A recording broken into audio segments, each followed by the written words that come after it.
ಸರ್ಕಾರದ ವಿರುದ್ಧ ಕಾಂಗ್ರೆಸ್ ರಣಕಹಳಿಯನ್ನು ಮೊಳಗಿಸಿದೆ. ಫ್ರೀಡಂ ಪಾರ್ಕ್ನಲ್ಲಿ ಯೂತ್ ಕಾಂಗ್ರೆಸ್ ವತಿಯಿಂದ ಬೃಹತ್ ಪ್ರತಿಭಟನೆ ಆಗ್ತಾ ಇದೆ. ರಾಜಕೀಯ ನಾಯಕರು ಕೂಡ ಇದರಲ್ಲಿ ಪಾಲ್ಗೊಂಡಿದ್ದಾರೆ. ಸಿಎಂ ಸಿದ್ದರಾಮಯ್ಯ ಹಾಗೂ ಸುರ್ಜೇವಾಲಾ ಕೂಡ ಇದ್ದಾರೆ. ಸಚಿವರು ಕೂಡ ಭಾಗಿಯಾಗಿದ್ದಾರೆ ಈ ಒಂದು ಪ್ರತಿಭಟನೆಯಲ್ಲಿ. ಪ್ರತಿಭಟನೆ ಉದ್ದೇಶ ಒಂದೇ, ಕೇಂದ್ರ ಸರ್ಕಾರದ ವಿರುದ್ಧ ಆಗಿರುವಂತಹ ಪ್ರತಿಭಟನೆ ಇದು.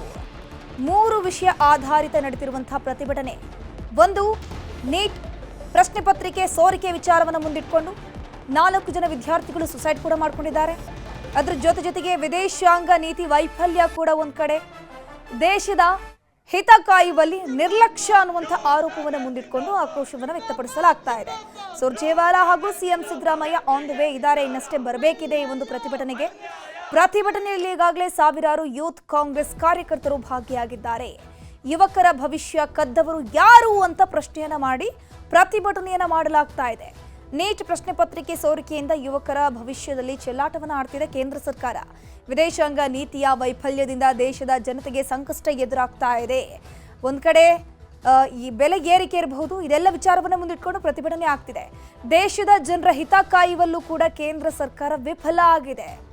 ಈ ಎಲ್ಲ ಅಂಶಗಳ ಕುರಿತು ಕೇಂದ್ರ ಸರ್ಕಾರಕ್ಕೆ ಬಿಸಿ ಮುಟ್ಟಿಸುವಲ್ಲಿರುವಂತಹ ಯೂತ್ ಕಾಂಗ್ರೆಸ್ನ ಕಾರ್ಯಕರ್ತರು ಇವತ್ತು ಪ್ರತಿಭಟನೆಯನ್ನು ಹಮ್ಮಿಕೊಂಡಿದ್ದಾರೆ.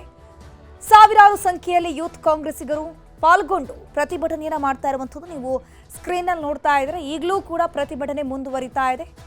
ಪ್ರತಿಭಟನಾ ಸ್ಥಳಕ್ಕೆ ಈ ಒಂದು ಪ್ರತಿಭಟನೆಯಲ್ಲಿ ಖುದ್ದು ಸಿಎಂ ಸಿದ್ದರಾಮಯ್ಯ ಹಾಗೂ ಸುರ್ಜೇವಾಲಾ ಅವರು ಕೂಡ ಪಾಲ್ಗೊಳ್ತಾರೆ. ಕೆಲವೇ ಕ್ಷಣಗಳಲ್ಲಿ ಈ ಒಂದು ಪ್ರತಿಭಟನಾ ಸ್ಥಳಕ್ಕೆ ಸಿಎಂ ಸಿದ್ದರಾಮಯ್ಯ ಕೂಡ ಬಂದು ಅವರು ಕೂಡ ಖುದ್ದು ಈ ಒಂದು ಪ್ರತಿಭಟನೆಯಲ್ಲಿ ಭಾಗಿಯಾಗಿ ಕೇಂದ್ರ ಸರ್ಕಾರಕ್ಕೆ ಬಿಸಿ ಮುಟ್ಟಿಸಲಿದ್ದಾರೆ.